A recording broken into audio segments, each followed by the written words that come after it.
football show, and it is, of course, the Friday transfer show. The transfer show, everything concerning Leeds United, the rumours, transfer chat, everything. And of course, as is always the case, I'm with James Marshment from TeamTalk. James, how you doing, my man? Okay? Very good, Joe. Thanks. How are you? Yeah, I'm okay. We've had an exciting, exhilarating couple of days on the old transfer merry-go-round because we've been linked to nearly every man and his dog. But then there's also some really good players that we've been linked to as well. So it's really got the juices flowing this week.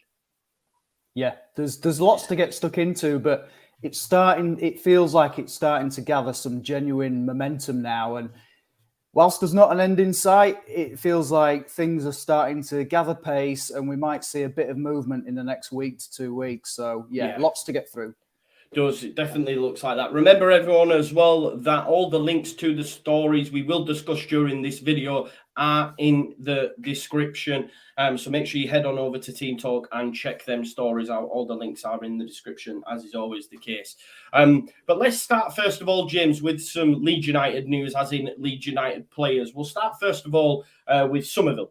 I know you did an article on that. It was being reported yesterday by Fabrizio Romano that Leeds are looking to sign him on a new deal, but he has plenty of suitors as well, whether or not they're permanents or loans. But Nottingham Forest, AZ Alkmaar, and a number of others are interested in him. What are your thoughts on Summerville? Do you think he can make the grade? Is it worth loaning him? And even if he doesn't, we still get to sell him on for a higher price, you know?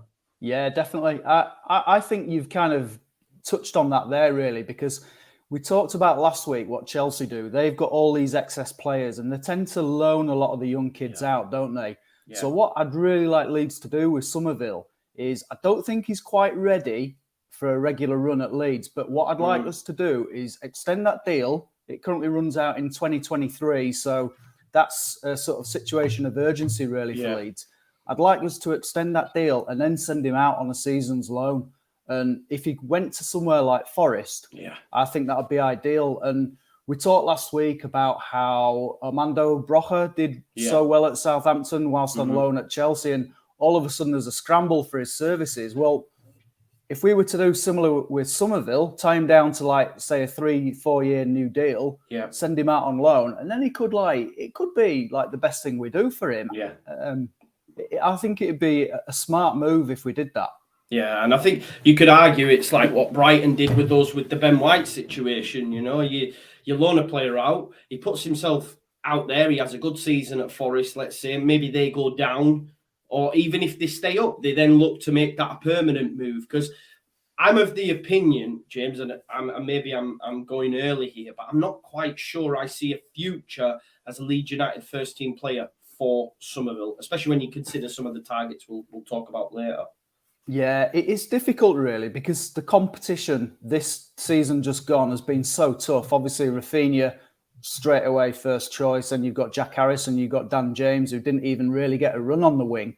So we've always been well stocked, and when he's come in, he's done okay, hasn't he? No goals, no assists, but his chances have been few and far between. So having said that, he does look good at Premier League 2 level. 6 goals in 12 games, including that hat-trick towards the back end of the season. So he does look good at that level. So there's definitely potential there. And, you know, if you want a decent player, there won't be so many clubs coming in for him. So yeah, it's true. I think there's an ability there. But like you, I'm a little bit sceptical about whether he can make the grade at Leeds. But that's why the loan is a perfect scenario, really. Yeah. No, it's getting signed up on a deal. Like you said, we mentioned it before, talking about Chelsea, etc. A lot of them players don't make the grade. You know, some of the...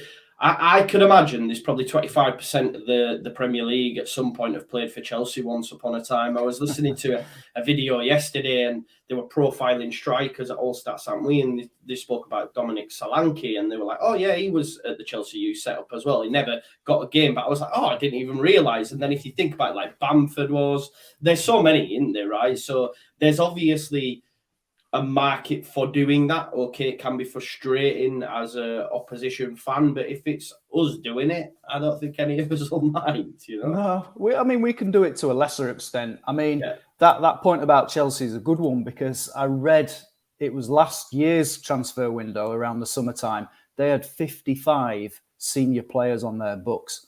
Wow. 55 professionals. Now, obviously, if you're Chelsea, you can only play 11 of them at once. Then you've got a subs bench, first team match day squad. So they've probably only got less than half of those 55 in and around the first team squad. So they've got an excess pool of like 30 players who are all like farmed out on loan. Now, I'm not saying for 1 minute Leeds can afford to have such a similar big pool, but just have like that smaller pool whereby, you know, you're taking your best young talent and giving them that opportunity. Someone like Forest, it's just an ideal scenario. Upcoming Premier League team, they want to make an impression. They need to add quality to their squad. And I do think like Summerville would benefit for a move there. Yeah, for sure. And we know Leeds United are still out there trying to bring in these young players. I know we're after Sonny Perkins at West Ham. There's a lad, George Hall, I think it is. Is it George Hall? Hall, anyway, at Birmingham. And then a new name popped up on the Phil Hay show, which was Alex Scott at Bristol City as well. He's someone we're tracking. Yeah, I mean, Leeds have shown in the last sort of 2 or 3 years, they like to invest in the best young talent. That Alex Scott you've mentioned at Bristol City is meant to be really highly rated. He's played a lot of games in Bristol City's first team last year, and I know Tottenham have been sniffing around him too, and he looks a really sort of good player, good solid midfielder, all-round midfielder. So that could be one to watch. Yeah, definitely. It's exciting times both at first team transfers and obviously at under 23 level as well. What I want to do now, because someone's Andy Toon there in the comments. Thanks for your comment, Andy. Has said, why have City not bid for Phillips yet? We can chew over that. But what I want to do is have a conversation. I want people to get involved in the chat as well, James. Is now that we're starting to look at replacements for Kalvin and Raphinha, I'm seeing a bit of a swing in the fan base, and I'm sort of siding with it as well. On social media and in comments to my videos. Have we got to a stage now where we're going, right, Raphinha, Kalvin, if you're going to go, so that we can now start preparing? And I'm not saying by any stretch of the imagination I want these players to go, but the fact that we're now being linked to top quality replacements, kids or young kids at the top of the game, or assume, are on that conveyor belt of talent that could go on to do huge things.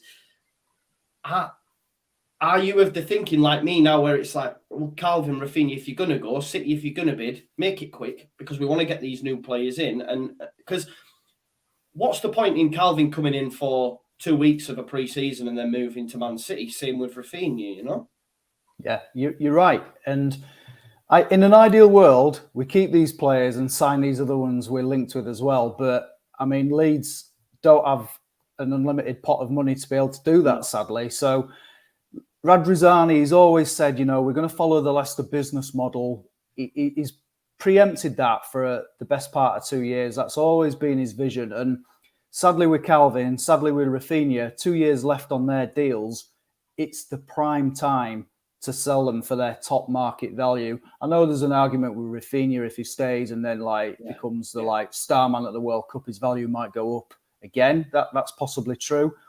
But I think from a Leeds point of view, they are looking at these players, and signing them is dependent on getting the money in for the players first. Because Radrizzani, he's said it for a long time now. We sell Phillips, and with that money, you buy 2 quality players. You sell Raphinha, and with that money, you buy 2 quality players.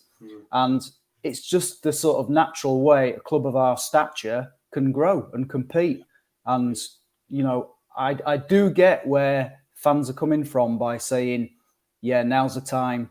Let's make it happen. As much as we love them, thank you and goodbye. Let's get this moving forward, really, because it dragging on is doing Leeds United no favours and supporters no favours, and Leeds United's recruitment plans no favours. Yeah.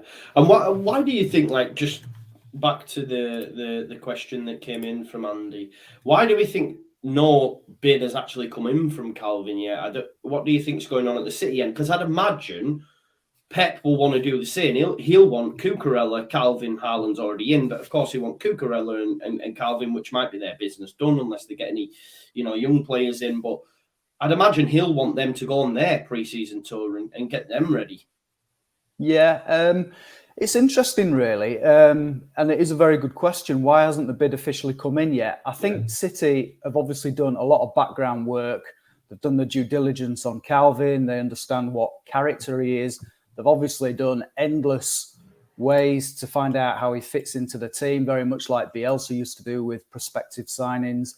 And they'll know he will fit into their team, and they'll also probably, off the record, have spoken to Kalvin, his representatives, and just sort of said, look, we want you. There's probably personal terms already been a discussion around, and that's probably, as is the way with these things. I mean, I can't comment officially, that's what's happened, but you wouldn't be surprised had those conversations been had. And then it's just a case of the bid might come in and it might very quickly get done. It might literally be an announcement to say it's agreed. Leeds today have accepted an offer from Man City for Kalvin Phillips. And I don't think what we're seeing with Raphinha, there's a lot of toing and froing and a lot of like media are being used quite a lot to sort of almost generate other teams' interest and try and build up that sort of transfer fee, if you like. But I think with Kalvin, we saw a little bit with the Paris Saint-Germain rumours last weekend. I don't believe them for 1 second. I think Kalvin's got his heart set on City. We said last week we can't blame him for wanting to go there. It's like a dream move for him being able to play with Haaland, De Bruyne, and under Pep. So to me, I think it'll happen very quickly when it happens. I think it'll be a case of, right, the bid's in, Leeds have accepted it, and he's gone. And it could be a case of all that happening within a day-long period. Yeah, exactly. And I believe Kalvin's a bit of a home bird, so I don't see him swapping, Beasting for Paris, to be honest. You know what I mean? I just don't see it. I could see him moving closer to Man. Well, he probably wouldn't even need to move really to go to Manchester, would he? Right? Well, no, he could. I mean, there's talk that he's bought some like luxury property in Cheshire, which is where a lot of the City and Manchester United lads all live. So it's a nice place to live, but he could still live where he is now and do the commute. It's 45 minutes down the motorway to City's. Exactly. He's probably doing a similar 35 minute drive to Thorpe Arch. So it's it's not impossible that he stays where he is and moves to City. I would like to see him try and speak French though. That somehow amuses me. Go full Joey Barton. Yeah, I do. I got visions of Kalvin trying it, but we love him, and dream scenario is we keep him. We can't keep him. We need to sell him to build. So a move to City, who can deny him that? I mean, he's 27 in September, I think. So it's kind of now or never for him. And this time next year, he could be lifting the Champions League trophy up. You just don't know. But he won't ever get that opportunity with Leeds in the next sort of 3 or 4 years. So definitely not. Even the most positive Leeds fan, which I tend to be, I'm not seen as winning the Champions League anytime soon for sure. As for potential replacements, obviously during the week, my headspace is Tyler Adams, right? I think that's where the club are as well. And there's a lot to be said about the fact that Jesse gave him his debut. He then was with him at Leipzig when he was coach for Rangnick. He has a relationship with Tyler Adams. They're both American, and I think that seems to be the one. Whether or not people agree it's the right decision, because obviously we've seen this week, Mo Kamara was engaging in a bit of social media banter with fans, liking DM messages. His agent, which we've seen a lot of before, I will say that doesn't count for nothing because we've seen with Rodrigo De Paul, Mateus Cunha, etc. These agents are willing to speak about their players to every man and the dog because it gets their players out there in the ether. But where's your head at with regards to Adams or Kamara? I mean, I've heard Kamara likened to N'Golo Kante, etc. So there's a lot of excitement around him. But I think Leeds United's preferred option and more prevalent is Jesse's main option is Tyler Adams. Yeah, I think you're right. I think that's where the club's head is at. He would be their first choice if Phillips goes as a replacement. He's got Champions League experience. He's played in the Bundesliga. He's got I think over 100 appearances in the Bundesliga since he signed. And like you say, Jesse knows him from New York Red Bulls, knows him from his time under Rangnick as Leipzig's coach as well. So there is a past relationship there. Jesse knows exactly how he would fit into that system. And by all accounts, he does a very similar job to what Kalvin Phillips does. Now, the question about Mo Kamara is entirely a different one, really, because I suppose, Rasmus Christensen, a slight unknown quantity, really. They've obviously been playing in the Austrian league and the standard is a lot lower. That's not to say they can't come over and be an exceptional player in the Premier League, of course, because I really like the look of Christensen and Brendan Aronson too, for that matter. But it is more of an unknown quantity for me. And Leeds will have done their due diligence, obviously. They've looked at him very carefully, analysed what he can do, what he can bring. And ultimately, the choice might come down to Jesse Marsh. Which of these two players do you want to go for first? But I do think they're both options. It could well be that we go for Tyler Adams first and foremost. If for whatever reason we can't agree a deal, then perhaps we'd move on to Mo Kamara. Having said that, I am of the belief that Leipzig do want to sell Tyler Adams. So it doesn't look like it would be a particularly hard one to negotiate where Leeds to go for him. Yeah, no, exactly, and that's something that might swing it. I've seen, those that are saying that Mo Kamara is the better option, and those that have watched him religiously, that's fair enough. But what I have seen said about Tyler is that he would also work. You know what I mean? Maybe Mo Kamara has a bigger ceiling, etc. I just think the fact that he's worked with Jesse on a number of occasions, even from a young age, he gave him his debut. They have that relationship, and we've seen with players like Christensen, like Aronson, and even players like Haaland. I even remember Bradley Wright Phillips. Well, Ian Wright was saying it on Match of the Day, but Bradley Wright Phillips only have glowing things to say about Jesse. So I think that's a very important thing. And obviously Jesse creates great relationships with his players. So that one may be the option that I see going through. We seen this week an actual bid come in for Raphinha. We're not actually privy to what that bid is yet, James. I don't think. I know there's a lot of people saying 30 to 40 million. I don't know where that's come from. I've not seen anything tangible in terms of, yes, it was X amount, but what it was a lot less than Leeds were asking for. What do you think the situation is going to end up like with Raphinha? Because there's so many clubs interested: Chelsea, Barca, Arsenal, Spurs. What's going to give? It's honestly, I think this one is going to take quite a long time to come to fruition, really, because there's so many tangibles, really, and things which are influencing the way the story's developing. Really, there's obviously, first of all, Raphinha wants Barcelona. Yeah. The problem is, right, Barcelona don't have the money, or if they have the money, they're going to spend it on Robert Lewandowski. Mm-hmm. And sort of adding to the equation is all this that's been going on with Ousmane Dembele. Now, his contract expired at the end of June. He'd said, I'm not signing one, I'm leaving, despite Xavi's best efforts to convince him. He held talks with Chelsea, apparently agreed a deal with Chelsea, but for whatever reason, he's not signed it and he's now had second thoughts. Spanish media now believe Ousmane Dembele is signing a new deal with Barcelona, which would categorically end Raphinha's chances of going there, which puts Leeds in a slightly difficult position in the sense that they had a fee they wanted Barcelona to pay. And if Raphinha's to move elsewhere, it's going to be to a Premier League club. Mm-hmm. But selling him to a Premier League club is going to require Leeds to ask for a bigger fee, and quite rightly so, because allowing a Prem rival. And I get people telling me Arsenal aren't Leeds' rivals. Yeah, I get it. They're on a higher plane than Leeds right now, but we're competing in the same division, therefore they are rivals. And if we're to sell Raphinha to a Premier League rival, well, it's going to require a larger fee. And I think the sort of 60 to 65 million pounds that we're hearing as a valuation for him from the Leeds point of view is a fair one. You look at You look at Riyad Mahrez, right? He went for £68 million. Great player, bags of goals in him, and not too dissimilar to what Raphinha does for Leeds. Yeah. So I think that's a fair price. You look at what they paid last year for Jack Grealish, £100 million.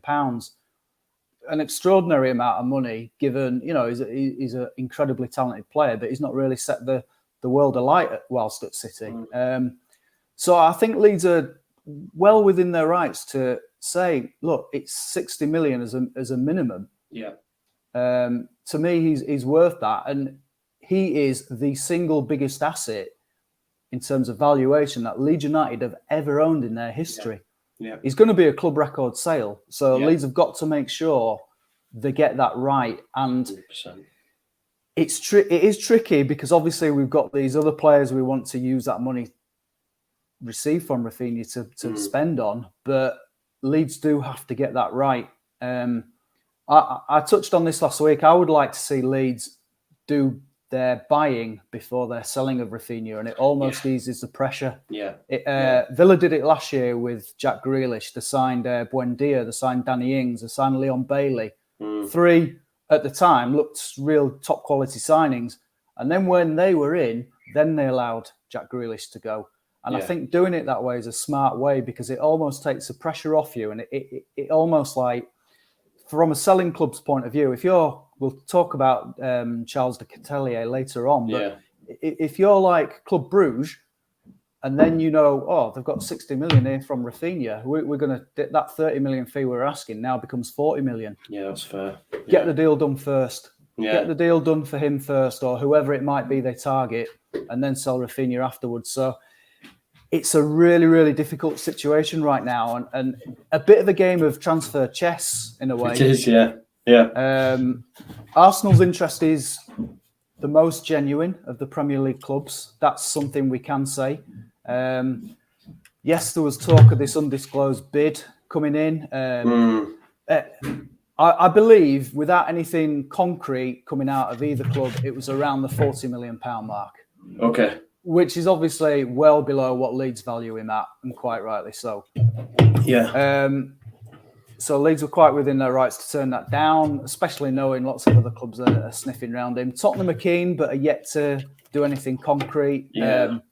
I don't think signing Raphinha is a priority for them. They've got obviously Dejan Kulusevski, who they signed in January. He's about to become a permanent deal. They've obviously got Harry Kane and Heung-min Son, Lucas Moura, Steven Bergwijn, who might be leaving, so potentially they might replace him. But truth be told, Tottenham are going to be spending their money on a defender next. They're looking for a centre-half who can play in that 3 at the back that Conte likes. So Raphinha is not a priority for Tottenham. Arsenal is a different story. They want him and they are going to chase him hard. There's been talk that they've raised their bid and that Leeds are currently mulling over it. I've just got the figures here. Apparently it's like 55 million euros, which is 47.2 million. And then there's add-ons, which are worth 12.8 million. So that would potentially take the deal to 60 million. And that has come from Mundo Deportivo journalist Gabriel Sanz. Okay. So, look, there's obviously a lot of to-in and fro-in. We don't know which are the trusted sources, what to believe. Until Phil Hay gets it, Graham Smith gets it. I guess it's a case of waiting to see. But from what I understand, Arsenal are the club pushing him most hard right now. And that gives Raphinha a bit of a personal dilemma. Because if you're him, I know Arsenal are in the Europa League. I know they pushed for 4th last year, but that is not quite the level of club he wants to play for. He wants to play, quite rightly, in the Champions League. He's a Champions League player any day of the week. I reckon he'll be a World Cup winner come the back end of mid-December. England are going to win that though, James. Oh yeah, sorry. Yeah. If it wasn't in the Qatari heat, I'd perhaps say we might. But I know there's all these air-conditioned stadiums and whatnot. But England don't win tournaments. No, that's true. I don't know. But on the Arsenal thing as well, like I've seen a lot of people out there scoff at this price. They have very short memories because they paid over 70 million for Nicola Pepe. You know, Jadon Sancho went to Man United for 70 million. Raphinha is doing better than both of them put together. But not only that, for me, he's got the best attacking outputs outside of the top 6. He's the best player outside of the top 6. He has the highest ceiling outside of the top 6. For me, personally, right now, you know, if you look at his last 2 seasons, the impact that he's had on Leeds United, if you remove him from our side, we get relegated. Raphinha will improve with better players around him. Let's be honest, Arsenal have a very, very good team. And if their signings are believed to be true, Jesus, Tielemans, they get even better. So, you know, for those that don't think he's worth 60, 65 million, which I have said, I say to them, you need to go sort your head out. You know what I mean? You need to go for a lay down. If you think Raphinha is worth 35, 40 million, you have banged your head. And I genuinely believe that, because he should and will go for top weight. And Leeds United are playing their hand perfectly for me. And I think it's gone really well. And I'm glad that Arsenal have put a bid in, because that set the wheels in motion. That means I think we will get a bit of a bidding war. Let's say, for example, you know, Arsenal have a bid accepted. Tottenham, Chelsea, etc. These other clubs, although I don't want him to go to Chelsea, will think, well, we can get in there, because he'll choose us over them due to the fact that we can offer Champions League football, etc. I agree with you on the Spurs thing as well. I speak regularly with a Spurs fan, and although originally he was really excited by Raphinha, they actually, like you say, it's not really a priority.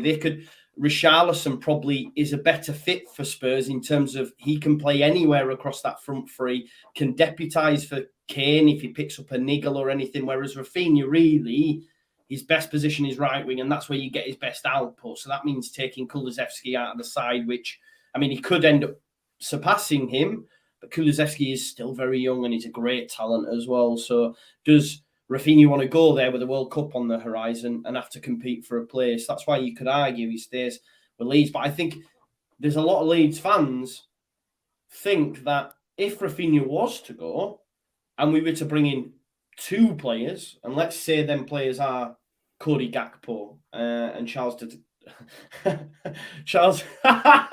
CDK, I'm going to go with. I've been struggling with that all week. Oh, it's brutal. I was practicing it last week. I was like saying it in my head, and I've actually got a different pronunciation to you after all that as well. The thing is, I heard John from All Stats Aren't We say it, and he said it perfectly, and I was like, right, I'll give that a go, and I just went, nah. So I'm going to stick with CDK, but it is Charles de la Ketelaere, I believe, something along those lines. Nice. But do you agree with the fact that, I don't know if we bring them both in, but let's say, is there a case that bringing in these 2 players could improve the squad? And even though you've lost Raphinha, you're in a better position than you were last season. I think yes. I think Leeds would sign probably just one of those 2 we've mentioned rather than both. And I think that potentially, you know, they'd be like, right, we'll spend 30 million on CDK or 30 million on Cody Gakpo. Yeah. And then we've got money to say perhaps buy a new left back, dare I say it, strengthen the goalkeeping department. So, yeah, I think that's what Leeds would like to do with the money. Just to go back to the Raphinha valuation and people scoffing at the £60 million. I read something yesterday about Southampton putting a 75 million price on James Ward-Prowse's head, and people saying he ain't worth it. But I read a really good thread on Twitter afterwards saying, all right, he's not actually worth £75 million as a player, but to Southampton, he's kept them single-handedly, this Southampton fan was arguing, in the Premier League for the last 5 years. So if you take him out of that team, he's worth £75 million and miles more to Southampton. So, it's kind of like, if you take Raphinha out of Leeds, then whoever we get to replace him, there's going to be a slight gamble there, because you don't know whether they're going to be as good. Yeah. But as we've seen, there's quality players we are being linked with. So as a business model, Leeds selling Raphinha for potentially 60 million and then buying someone for half that price who could potentially be as good, and then having money to, say, sign a new left back. I keep going on at that because I'm desperate for one. You're not the only one. I think it'd be shrewd business. Yeah. But Leeds do have to stand their ground and make sure they're getting the correct fee for the player. And, you know, if it rumbles on, it rumbles on. Yeah, 100%. We have had a couple of super chats come in. I am aware of them, folks, so don't worry. We'll we'll read them out. I'm just making sure that it flows with the conversation. But Luke Akehead, thanks for your super chat, mate. It says, we were so reliant on that right side attack last year. I think with the money, we need to improve the left side as well. We were stuck all the time. The interesting point on that is Cody Gakpo, and we'll speak about him. And the reason I've done that is because he's predominantly, plays from the left at PSV, Cody Gakpo, but can play anywhere across the three. And what I've noticed, James, from these players that have been linked, although a lot of them play on the wing, they can also play a number of positions and can also play central. And if I think back to how Jesse's style is preferred to be, even when he does play with width, it's not Bielsa width, it's still a lot more narrow. So having these players that can both, because I remember a conversation last season, people were talking about Raphinha playing in the 10. For me, whenever he's played central, he's not looked great. That's my opinion. I may be wrong. Whereas if you have a winger who can also play, centrally or anywhere across that front three, like a Cody Gakpo, it can only be a positive. Yeah, and we've seen Raphinha at times playing the left wing for Leeds, of like interchange with Jack Harrison quite often, and that really hasn't worked either. No. So, yeah, it's not a bad thing to target with players who can play a multitude of positions. I think a decent comparison is to look at what Sadio Mane, the role he fulfilled at Liverpool. Yeah. Signed for them as a right winger. Yeah. Then they signed Mo Salah, who played like Raphinha as an inverted left footer on the right wing. Sadio Mane was shunted out to the left wing, and that became his sort of pretty much his permanent home for the next 4 or 5 seasons, and he was exceptional at it. But then in the latter stages of the season just finished, he played as a central role and also did that really well. So a lot of these players now, Raphinha is someone who just likes to play on the right wing. That's his best position. He could probably play other positions, but nowhere near as effective. Whereas the players Leeds are targeting, by all accounts, they can play across the lines and be flexible and versatile, which would suit the Leeds system under Jesse Marsh. A fluid attack where people can interchange positions, keep the opponents guessing, could be the way to go. And I'm quite excited about the players Leeds have targeted. What do you make to Cody Gakpo then? Obviously, he was the first one where we've seen some real credible sources speaking out about us being linked to Cody Gakpo. And I've not seen him play, but I sample a lot of Leeds United content and some of the comments that I was seeing online and about this guy's potential, and some felt he was out of our reach. And we'll speak about the next player in a sec as well. But it's really exciting to see Leeds United linked with this up and coming emerging talent from these leagues, and Cody Gakpo is certainly that. Well, before Cody Gakpo got mentioned to Leeds, I was like, oh God, I can't imagine life without Raphinha. I think we'll struggle. And then as soon as Cody Gakpo was mentioned, I was like, well, this changes things. He's such a good player. Again, the Dutch league isn't as strong as like the Premier League, but his record was phenomenal. The goals he scored were exceptional. He can do it all. He can beat a man. He can shoot both feet. Takes a mean free kick, not too dissimilar to Raphinha, and finished the season with 21 goals, 15 assists. Wow, and we're talking about 26 million minimum fee. They're seeking the minimum 30 million euros. So, that could potentially push up to like 35 million euros. So you're talking around the 30 million pounds mark. But for a player of his ability, capped as well by the Holland squad, absolutely tore up the Eredivisie last year, and he was, by all accounts, the best player in the league. Ajax won the league, but PSV pushed them close. Also beat them in the Dutch Cup, with Gakpo scoring an unbelievable free kick winner. He's just an unbelievable player, and one to really get the appetite whetted. He'd be like Raphinha. He'd like bums off seats sort of player. One that you really get excited to see. Whether we can land him is a different case, but what you tend to find with these players on the continent, James, is all the top clubs will be aware of Gakpo, will be aware of CDK, and they don't buy them all the time because they wait for a club like Leeds United or someone to make that initial move to bring them to the Premier League or one of the top 5 leagues, see if they can do it, and then buy them. And I guess that's why the Red Bull model works so well, because they have this like step up level where they go, you know, New York Red Bulls, then they go to Salzburg, then they go to Leipzig, and then they're doing it, and then they get moved on. You know, they're doing it at top level in Bundesliga. So I think that's why maybe Leeds United could get someone like Gakpo or could get someone like CDK, because a lot of the top clubs will be like, right, let him go to Leeds. Let's see how he gets on. And I think Leeds United fans as well need to be aware of that. I know KJ was speaking about it earlier, that these players that come in, they're probably not going to be mainstays in Leeds United side for a few, you know, because all it takes is 2 great seasons in the Premier League. Then they're going for double what you paid for them. But we have to accept where we are as a fan base currently. And I'm okay with that. I know some Leeds fans struggle, but I'm okay with that. But I see that being a feather in the cap. And look, like, let's not forget, Rasmus Christensen turned down Dortmund. This is Borussia Dortmund. And look, I know Leeds United are a huge club, of course. I love them, etc. But that shows the lure of the Premier League, you know, over 100%. Going to Dortmund, you know. 100%. So, yeah, no, you're exactly right. And what you've mentioned about the Red Bull level and the stepping up is entirely accurate. And again, I'm going to refer back to Sadio Mane. He played for Salzburg. A lot of clubs were sniffing around him. This is going back, well, it's going back pre-Southampton. And it was actually only Southampton who took the chance and signed him. They paid about £10 million for him, had him a few years.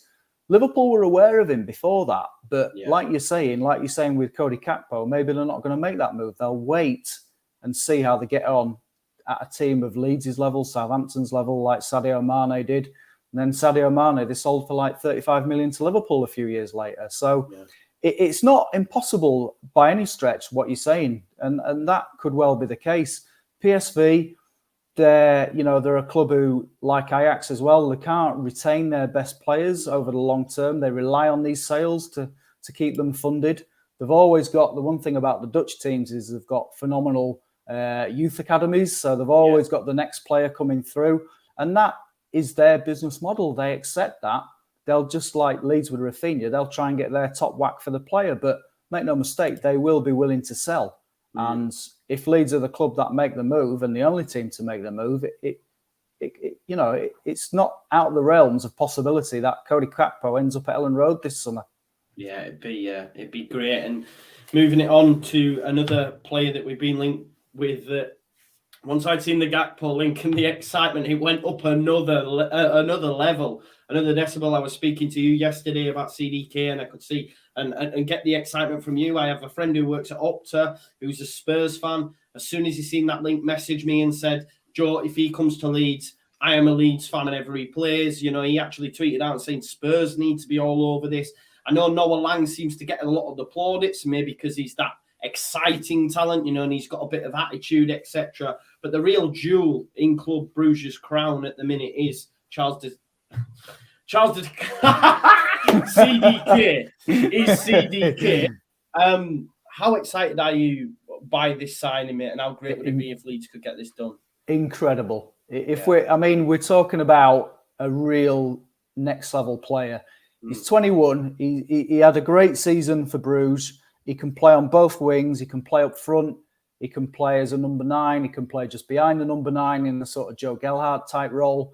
But for me, you sign a player like that, and he's someone you just play through the middle and he'll score goals. He got 21 goals. No, sorry, let me get that right. He got 14 goals and 7 assists in the season just gone. But it wasn't just about that. It was his all-round play. And, you know, he's making massive waves in Belgium. And there's like talk about him signing for AC Milan, talk about Leicester have been sniffing around him for the best part of the year.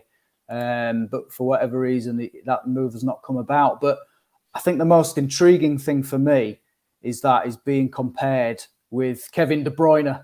Yeah, I've seen. And that ain't a comparison you make lightly, is it? Because let's face it, De Bruyne is, if not the best, then in the top 3 players of the Premier League, and certainly one of the best Premier League players of all time. So if he's been talked about in those sort of levels, then we know he's a highly talented player. And I've seen bits of him. I'll be honest, I've not watched him for 90 whole minutes specifically. But he's someone I'll certainly be doing a bit more research into. But the things I've seen of him, the things I've read about him are exceptional. I've just got a quote here, actually, from a respected Belgian journalist talking about de Ketelaere and his comparisons to De Bruyne. And he says, good effort. Always researching. He says, to be honest with you, I think de Ketelaere could become the next Kevin De Bruyne. His game vision is brilliant. He is fast, technically interesting. He can score quite easily. He can play behind the striker, but he can also be employed as a false nine or a striker. His vision in making assists is incredible. De Bruyne looks after him in the national team. I think he knows what he can do. De Ketelaere is a really incredible talent, an intelligent guy, also very professional. He has the mentality and the ability to become a world-class player. So, I mean, this is someone who's like obviously followed his career a lot more closely, a Belgian journalist. And, you know, Belgium have had a lot of good players over the last 15 years. I don't know if they have been ranked world #1 by FIFA's rankings for, if they're not still there, they've been there for quite a number of years and quite rightly so, because they've got a ridiculous array of talent. And he's broken into that squad. He's had 4 caps this season and scored once. So he shows the thinking that the Belgium sort of coaches have in him. Obviously, he'd be working with Thierry Henry a little bit as well, so that can't have harmed him. And if you're learning from De Bruyne, you're learning from the best. Exactly. This would be an incredible signing for Leeds. This would be next level if we can get him, and it'd be. 100%. I'm not saying I want Raphinha to go, but this is the conversation, though, isn't it? Yeah, it is the conversation. But this would be nice compensation if we could get, say, £30 million in the bank, and sign de Ketelaere as well. And that would just be real smart business. 100%. It's one that's really, really excited me. Of course, it'll be hard to get him over the line because, like you say, if Leeds have a bid accepted, it might pique the interest of other top clubs. We know AC Milan are tracking him as well, and they've just won the Scudetto, Champions League football, etc. But let's hope De Bruyne has a word in his ear and says, "Look, come to the Premier League. Look what it did for my game. Took me to the next level. You can do that as well." Let's hope. He is the one. Sergeant Pickles with the super chat says, it's 5 a.m. here, but loving Leeds talk at breakfast. Thank you for joining us as always. Robert Bailey as well with the super chat says, how average does Aronson look compared to CDK, Gakpo, and even Kamara? So it's interesting, like Leeds United, we were saying how well the window had gone. Then we worried about us getting lowballed and accepting poor fees from Barca and City. That doesn't look like it's going to happen now. And now we're being linked with elite talent. It's like it's gone down and then boom, this last few days, it's really got Leeds fans excited again. It's always the way with Leeds United. It's always a roller coaster of emotions, and you would not have it any other way. It's the same like when the season's going on. I was up, I was down. Yeah, I was convinced we were down. The players, and then I was like, actually, we might do something at Brentford, and we did. But it's always the way. There's very rarely a dull season with Leeds, is there? So, and it's the same with the summer window, and this summer window now is probably, well, it was a significant summer window the year we came up, but I think this is perhaps the most significant transfer window Leeds United have faced. Yeah, but I don't know since when. Since we're probably relegated, really, it's monumental, really, when you think of. It's interesting you say that, James, because I've said in terms of a content perspective, this feels like we've properly arrived in the Premier League now in terms of we're losing players and making sure we have to get the right money, but then also looking at other targets. Whereas, that first season, you're riding the crest of the wave. We have second season syndrome, but now it's like, okay, we're establishing ourselves as a Premier League. And they do say if you can stay up 2 years, it normally gives you that edge over those that have just been promoted, etc. And we've seen that with Wolves. We've seen that with Villa, and hopefully we continue on that trend, and start to progress. Definitely, definitely. Just go on, James. You were going to say? No, I was going to say a bit of an insight into TeamTalk, really, and the way we sort of focus on stories. Now, Liverpool and Man United stories will always be our biggest hit in traffic. Yeah. After that, you tend to get Arsenal, Chelsea, Tottenham. They're your sort of next tier. And then even when Leeds were in the Championship, Leeds were in that sort of 6th, 7th tier bracket. This summer, that has changed. Leeds United have gone up, up, up, up, up. And now, stories on Leeds United players, Kalvin, Raphinha, are probably 2nd or 3rd in terms of the traffic they generate. And that just shows you the level of interest in not just Leeds United, but the fact we've got some incredible players who sadly look like moving on. But the interest in Leeds United is growing all the time. And, you know, the American ownership, it'll only develop that further. The Tour of Australia will develop that. I'm surprised we're not going to America this year, but perhaps that'll be next summer. Year, won't it? Yeah, for sure. But it's all part of the sort of marketing, like, cogs, really. And you know, the interest in Leeds has never been higher from a TeamTalk point of view. Yeah, it's quite interesting you say that as well, because just on Twitter, as we were speaking, the Square Ball have retweeted something that, so it's from Brand Finance, a Twitter page that tracks the fastest growing football club brands of 2022. In first place is AC Milan with 76%, but then in second place is Leeds United, ahead of clubs like Atalanta, Roma, Marseille, Liverpool, Napoli, Betis. So you can see that already we're starting to make waves, and it will only get bigger when, you know, the American takeover fully happens and the season starts, etc. So, you know, Leeds and we have, I guess Radrazan is really good at that stuff as well. It has to be said, that's what he's known for. Just to finish up some quick ones, and we've got another super chat that's come in as well that I will get to from Sean Healy. Otavio, apparently Leeds had a bid rejected. Phil Hay said he didn't know about it this morning, but as I say, what I will say as well, just a caveat, there is a lot more now coming out from across the continent from credible sources. Just because it's not Phil or Graham doesn't mean it isn't credible. Leeds United have gone up a level now, Premier League, so therefore when you hear stuff from like Fabrizio Romano and stuff, they're not to be scoffed at. But apparently Leeds had a big rejected for Otavio.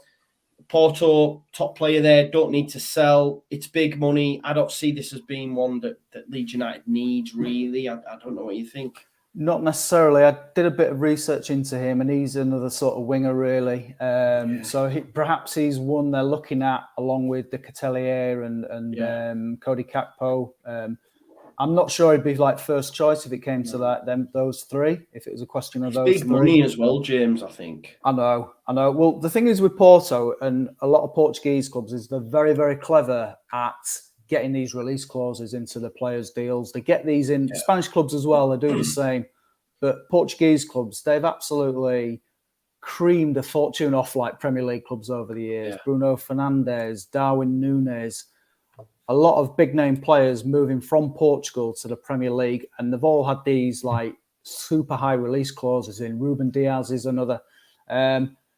So they're very clever at doing that, but then they're also clever at working their media to generate interest in these players. And the link to, I know there's a lot of credible sources out there. The link to Otavio came from Portuguese paper Jogo. Right. That's, I suppose, a Portuguese equivalent of the Sun. So okay. Quite how reputable that might be, we don't know. But probably not. I don't think he'd be Leeds United's first choice. But I think we're going to get that a lot. I think we're going to be linked with a lot of winger type players over the coming days and weeks in light of Raphinha likely to depart. 100%. And someone's mentioned in the chat, Joe, 27 isn't old. No, of course it isn't. I'm 34 and I know I'm not old. I've still got life in the old dog yet. But in terms of what I believe Leeds United will look to do business-wise, they'll sell when players probably are in their prime for top whack, like they tend to be looking to do with Kalvin and stuff, and then replacing them with young players that have huge resale value. And what I'm saying is, for the figures that are being banded about for Otavio, 30, 40, 50 million for someone who's 27, who'll see the end of his career at Leeds, no prospect of a resale value. That's what I meant by he's a little bit too old for what Leeds should be shopping for me personally. We've also been linked with Diallo, Manchester United, Diallo's brother, Hamed Jr. Traore from Sassuolo. Apparently, Milan have mooted with an interest. Juventus looked at him previously. Napoli as well. He's done really well over in the Scudetto. What are your thoughts on him? Do you think it's a bit of a loose link? Yeah, potentially. I mean, it's another midfielder who could come in if Kalvin were to depart. He's by all accounts a very good player. Milan have actually made him their first choice. They were going to be signing Renato Sanchez. They've been chasing him for donkey's months, and that link's actually died a bit of a death. He's now seemingly off to PSG. So this Hamad Jr. is their like second choice. So they're going after him quite hard by all accounts. We seem to be sharing a lot of links, targets with AC Milan, don't we? Which is a great sign in a sense, because they're like Serie A champions and in the Champions League. So you know, instead of having like a link with like Norwich and stuff like we did in the past. You know what I mean? Exactly. Yeah, Steve Morrison, exactly. Steve Morrison, Becchio swap. Yes, exactly. You know, Kalvin, one that we spoke about last week. It's gone pretty quiet, but apparently I seen in the chat earlier he's still on holiday. And Phil Hay did say on the Phil Hay show that Leeds do like him. We know we need a striker. We know that Charles de Ketelaere can play there as well. But Kalvin is that one that Leeds United still could go back in for. He's one that I'm really excited as well, by the way. He's another player that really excites me. Yeah, he's obviously won the watching watching that's been confirmed. So someone they like. So he could be an option for us by all accounts. He had a great record whilst on loan at Lens over the last 2 years, and he knows his way to goal. The problem, as we discussed last week, is PSG would want some kind of like a buyback clause. If that was set high enough, I don't see a problem in Leeds agreeing to that. Exactly. If we could buy him for, say, 20 million and the buyback was 45, 50 million, then why not? Yeah, exactly. But it'd have to be active in a couple of years' time. Definitely. That's definitely true. Just some super chats to finish then. Sean Healy says, if you sell KP and you get players in, so we sell KP, we get Tyler Adams in, let's say, and then we keep Raphinha. Where do you think is the most important position to get bodies in, James? Left back. Do you think we will? Well, I'm a bit worried by the lack of sort of links to left backs at the moment. Part of me thinks we might stand by Junior Firpo and see what he can do for another season. But in all honesty, you know, Premier League clubs need 2 players per position, and we don't have anyone who can really challenge Junior Firpo. I know Dallas can play extremely well at left back. He's cropped now.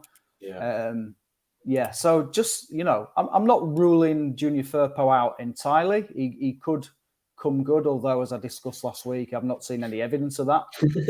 But at the very least, getting someone who can compete with him. Exactly. There are players out there we can sign. And if we've got 30 million in the bank after selling Raphinha and buying a replacement in the Ketelaere or even Cody Gakpo, 30 million in the bank, just buy a decent right back. You know, there are players out there. I'd really like us to get Zinchenko. It's probably out of our league, but definitely. You know, maybe Leeds could have a conversation with City with regards Kalvin and that. I don't know, but we shall see. We shall see. I've got a sneaky feeling we won't, but we should. That's why I will say we should. And Christopher Junction just finally says, any news on prospects of? I'm assuming he's saying Silverback as in rare, like Silverback Gorilla. I'm not too sure, like a rare, because we don't seem to be linked, or is it because Silverbacks are old? I'm not sure, but it's clear that Leeds United need a goalkeeper, and preferably an experienced goalkeeper. I know we've been linked to, I think back in January, we did inquire about Darren Randolph at West Ham. So Leeds United are aware of that, chose not to do it. How do we see that one going?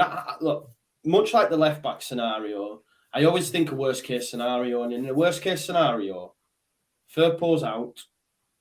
But even worse than that, Meslier gets injured. What are we going to do? Like, what are we going to do? Because, okay, people say played well against Wolves, 1 game, adrenaline, over a 38-game season, or let's say it's 20. I don't have enough faith in Christopher Clarkson in the Premier League, so we need an experienced backup for me, James. Yeah, 100%. And you're right. And I like that phrase that the commenter made there about a silverback goalkeeper. I know what he's saying. It's someone who's mature and aged and someone who has that experience and know-how. So I think it's a must for Leeds, really. Someone who can keep Meslier on his toes, but someone who can step in for him when needs be, but also that goalkeeper who can put his arm around him and just say to him, look, you've made a mistake. It happens. Don't worry too much about it. We saw Meslier. He had a couple of howlers last season, the one at Arsenal, and I still look back to that home defeat to Newcastle with the free kick. Was it Shelby? I think he should have kept that one out as well. Yeah. So, goalkeepers make mistakes, but he was under siege for a lot of last season, Meslier, in terms of the number of shots. More shots against, didn't he? Exactly. So, law of averages is that, if you're facing the most shots, you're going to make mistakes. It's like a taxi driver is going to have more bumps than your average driver because they're on the roads a lot longer. Shout out to my mate Barry, who made that comparison yesterday. Look, Meslier, he needs competition. Christopher Clarkson, I'm with you. He was great against Wolves, but that was adrenaline. I think you're completely right. And I've seen him for the under-23s. I went to 5 or 6 under-23s games the season gone, and I was really not convinced by him at all. And in fact, I was so unconvinced by him that when he came on against Wolves, I thought this could end up 7 or 8. There you go. 2 or whatever it was. And he actually, I couldn't believe what I was seeing because he played exceptionally well over that 45 minutes he came on for. 100%. And what I will say as well, I've got form with goalkeepers because I used to get battered in the Championship when I said Bailey Peacock-Farrell was no good. I got absolutely hammered, right? And I was right. Okay, so I will say that. So I have got previous on this. Bailey's where League One, I think now. League One, Sheffield Wednesday last I saw. So although international goalkeeper for Northern Ireland, but he's found his level, hasn't he? Yes, definitely. Although he won the Premier League and all that sort of stuff, but we'll see. But I think you're right on the goalkeeper thing. It's like Mellier's now made a couple of howlers against Arsenal. I think the season before and this season as well. And it's like, he needs that experienced keeper to put their arm around him. And like someone said in the chat, Randall's well past it. We're not looking for a goalkeeper to come in and be number one. That's not what we want. We want someone with a little bit of age. Like I was watching Connor earlier and he mentioned like that Burnley's third choice keeper is Wayne Hennessy.